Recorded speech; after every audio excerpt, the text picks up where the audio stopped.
Hello, नमस्कार। कैसे हैं आप सब लोग? तो उम्मीद है अच्छे होंगे। तो आज हम बात करने वाले हैं दोस्तों क्रेडिट कार्ड के बारे में। क्रेडिट कार्ड क्या होता है? कैसे आप इसके लिए अप्लाई कर सकते हैं?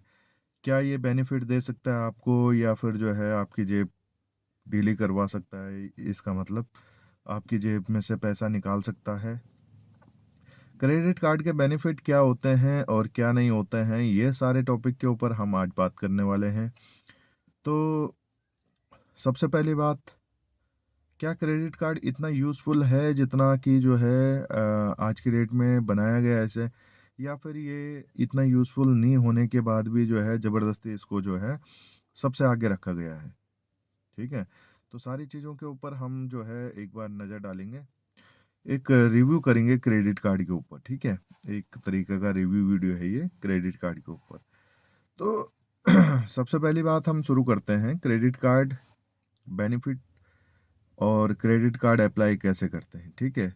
तो क्रेडिट कार्ड अप्लाई कैसे करते हैं? ये अप्लाई होता है अगर आपकी अमाउंट आपके बैंक अकाउंट में पहले से ही थोड़ा बहुत ज़्यादा है, तो आप क्रेडिट कार्ड के लिए अप्लाई कर सकते हैं, ठीक है? अगर आपकी सैलरी अच्छी खासी है 5-6 लाख रुपए, 8 लाख रुपए, तो आप एलिजिबल हो जाते हैं क्रेडिट कार्ड अप्लाई के लिए, ठीक है? आप कोई भी बैंक में जाके क्रेडिट कार्ड अप्लाई कर सकते हैं। ऐसी कोई इसमें लिमिटेशन नहीं है कि आपका जिस बैंक अकाउंट का खाता है, वही बैंक में आपका जो है क्रेडिट कार्ड एप्लीकेशन जाएगी, नहीं, ऐसा नहीं होता है। क्रेडिट कार्ड आप किसी भी बैंक का अप्लाई कर सकते हैं। उसमें कोई रिक्वायरमेंट ऐसी नहीं होती कि आपका अकाउंट उस बैंक में होना चाहिए या नहीं होना चाहिए, ठीक है?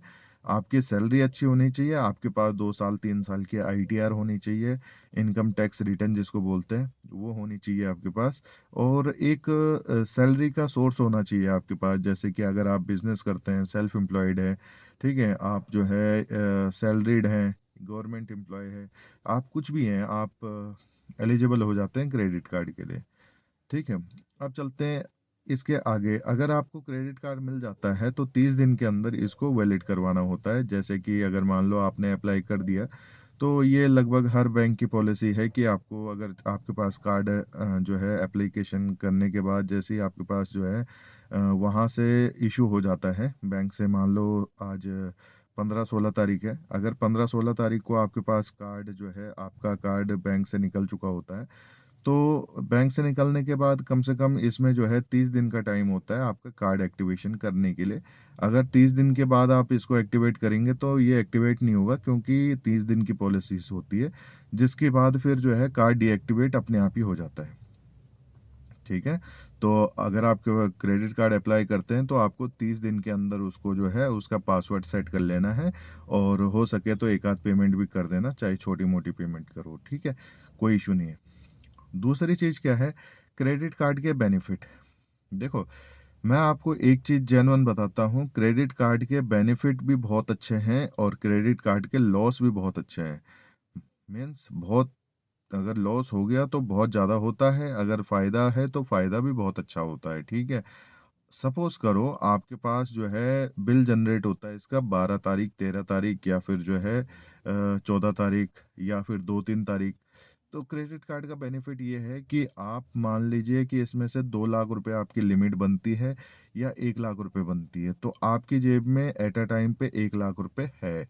अगर क्रेडिट कार्ड आप अप्लाई करते हैं उसमें लिमिट आती है 1 लाख या 2 लाख, 1.5 लाख, या कुछ भी आती है लिमिट, 50,000 की भी आती है। तो सपोज़ करो, एक एग्जांपल मैं ले रहा हूँ 1 लाख रुपए का, ठीक है? अगर मान लो क्रेडिट कार्ड वाले आपको 1 लाख रुपए की लिमिट देते हैं, तो अगर आपके पास कुछ भी पैसे नहीं है, तो वो आपके पास 1 लाख रुपए है, ठीक है? आप सैलरीड हैं, आपकी सैलरी 20, 25, 30 हज़ार रुपए है, आपके पास 1 लाख रुपए क्रेडिट कार्ड की तरफ से आ गया, ठीक है? इसके बाद फिर मान लीजिए कि अगर आपको कहीं अर्जेंट कहीं जाना पड़ता है, या फिर जो है कुछ अर्जेंसी आती है आपकी ज़िंदगी में, तो आप ये 1 लाख रुपए अपने, चाहे तो जो है उसमें आजकल बहुत सारे जो है यूपीआईज़ वगैरह हो गए जिसमें आप क्रेडिट कार्ड को लिंक कर सकते हैं, इसके थ्रू पेमेंट कर सकते हैं, ठीक है? ये एक ऑप्शन है। दूसरा ऑप्शन क्या है कि आप कहीं पे भी, अब हर जगह जो है स्वैपिंग मशीन वगैरह स्टार्ट हो गई है। ह पहले से चल रही है, लेकिन 2-3-4 साल से कुछ ज़्यादा ही हो गया कि हर जगह आपको स्वैपिंग मशीन वगैरह मिल जाती है, तो आप वहाँ पे जाके ये कार्ड को स्वैप कर सकते हैं ईज़िली। अगर आपको इमरजेंसी में आपको 1 लाख रुपए की ज़रूरत पड़ी, आपका ये 1 लाख का काम हो गया। अब आपकी सैलरी आती है, तो जैसी आती है, वैसे आप चाहे तो 1 लाख रुपए को आप जो है कन्वर्ट करवा सकते हो ईएमआई पे। इसमें 12 ईएमआई 1 साल की बन जाती है ईज़िली। उसमें 1000-2000 का चार्जेज़ लगता है, जो कि नॉमिनल चार्ज है, कोई इश्यू नहीं है उसमें, ठीक है? लेकिन इसमें क्या है, आपको कहीं पे भी किसी से माँगने की ज़रूरत नहीं पड़ती। ये इसका सबसे बढ़िया बेनिफिट है, अगर आपकी लिमिट अच्छी है तो, ठीक है?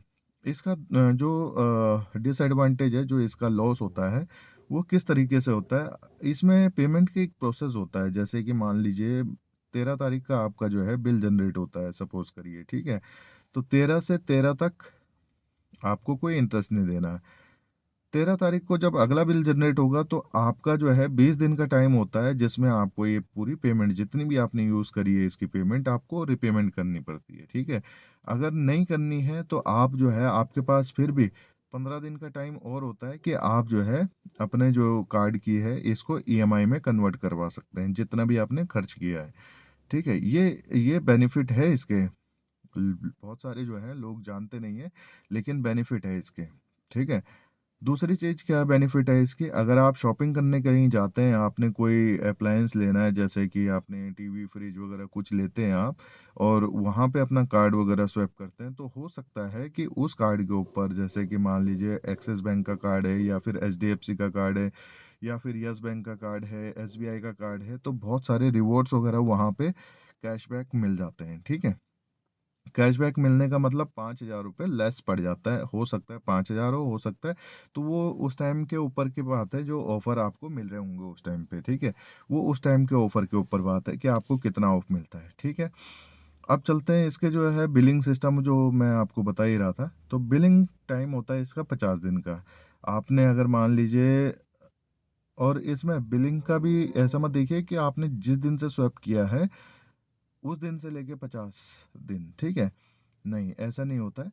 इसका टाइम ऐसा होता है, जैसे मान लीजिए इसका अगर आज 14 तारीख का है आपका, या 13 तारीख का है, ठीक है? बिल जनरेट होता है 13 तारीख को, ठीक है? तो अगले 13 और 20 दिन और, ठीक है? आपको मिल जाता है पेमेंट करने के लिए। एक चीज़ और मैं आपको बताऊँगा कि 13 तारीख के बाद, जैसे कि आपने 13 तारीख को बिल जनरेट होता है, आप 14 तारीख को स्वैप करते हैं, तो 13 से 13 और फिर जो है अगले जो 2-3 तारीख आने वाली है, उससे पहले-पहले आपको पेमेंट करनी है। लेकिन सपोज़ करो आपका बिल जनरेट होता है 13 तारीख को, और आप क्रेडिट कार्ड स्वैप कर रहे हो 11 तारीख को, इसी महीने की, जैसे फरवरी 13 तारीख को बिल जनरेट होने वाला है, उससे पहले 11 तारीख, 11 फरवरी को आपने जो है पेमेंट निकाल दी इसमें से, ठीक है? 1 लाख की लिमिट है, 50,000 आपने निकाल दी। तो आपका जो बिल जनरेट होगा, वो मार्च 13 तारीख को नहीं होगा, आपका फरवरी 13 तारीख को जनरेट हो जाएगा बिल, और उसके बाद फिर आपको पेमेंट करने के लिए 20 दिन मिलेगा, ठीक है? ध्यान रखना इस चीज़ को। कभी भी ऐसा मत सोचिए कि भाई फरवरी अगर 10 तारीख को आप जो है, फरवरी में अगर 10 तारीख को आप कार्ड स्वैप करते हैं और 13 तारीख को बिल जनरेट होता है, तो कभी भी ध्यान रखिए 13 तारीख को ही बिल जनरेट होगा उसी फ़ेब में, ठीक है? मार्च की फ़ेब में जनरेट नहीं होगा। मार्च की 13 तारीख को जनरेट नहीं होगा, फ़ेब की 13 तारीख को जनरेट हो जाएगा। ठीक है? फिर आपको जो है 20 दिन मिलेगा बिल पेमेंट करने के लिए। 20 में से आप जो है 4-5 दिन पहले जो है उसकी ईएमआई अगर कन्वर्ट कराओगे, तो 2-3 दिन या 4 दिन उसकी ईएमआई को कन्वर्ट होने में लगता है टाइम। 3 दिन मैक्सिमम, 3 दिन शायद लगता है मैक्सिमम, लेकिन 3-4 दिन आप मान के चल लो, 4-5 दिन पहले ही अगर ईएमआई में कन्वर्ट करवा लो अपनी जो भी आपकी आपने पैसा खर्च किया है, तो आपको जो है चार्जेस नहीं लगेगा। कई बार क्या होता है, अगर जो है 20 दिन व 19वें दिन आप जो है 20 दिन आपकी पेमेंट वो करने का हो गया, और आप 19वें दिन, तो उसमें 2-3 दिन और लग जाता है, तो कई बार उसमें लेट फीस वगैरह भी लग जाती है, ठीक है? तो ध्यान रखना इस चीज़ को कि आप जो है जब ईएमआई में कन्वर्ट कराएँ, तो 4-5 दिन पहले ही कन्वर्ट कराएँ, ताकि जो उसका जो और टाइम है, 4-5 दिन का जो बचा हुआ टाइम है, उसी में जो है आपकी पेमेंट जो है ईएमआई में कन्वर्ट हो जाए, ठीक है? ये क्रेडिट कार्ड के फंडे हैं। और आपको एक चीज़ और मैं बताऊँगा कि क्रेडिट कार्ड के जो बिल है, कभी भी ड्यू मत रखिए। मैंने भी एक बार रखा था, एक बार नहीं मैंने 2-3 बार रखा है, उसका पेमेंट वगैरह डिले रखा है थोड़ा-सा। वो थोड़ा कई बार पेमेंट सेटलमेंट और बहुत सारी चीज़ें होती हैं।